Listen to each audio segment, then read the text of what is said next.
This is Tim from YourSix Studios. Today in this video I'm going to show you how to add Discord to your Steam Deck game mode. So you want to switch on over to the desktop mode.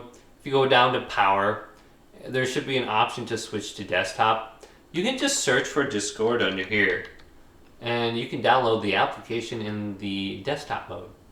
And once you do, it's very easy. Let's see if I sign in. I don't think I've signed into here in at least a year.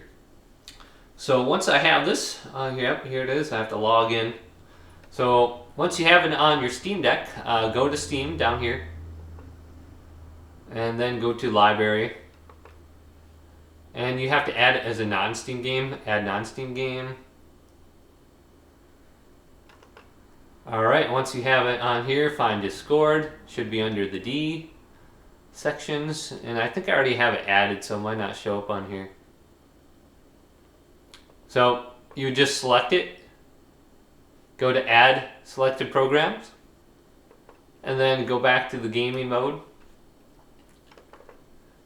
And once we're under the gaming mode, we should be able to find it under the non-Steam game section. So go back to library, and you should find it. So I already added it, that's why it's not showing up, and I would have to remove it if I want to go ahead.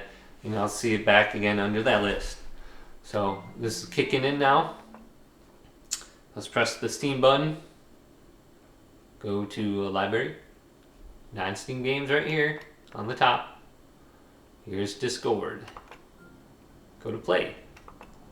And then you can launch Discord through this menu.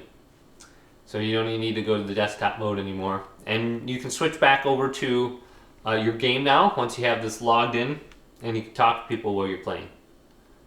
So you can just press Escape or the Steam button and go back there. So switch on over your game, but hopefully this video did indeed help you out. If it did, leave it a big thumbs up and subscribe to my channel down below.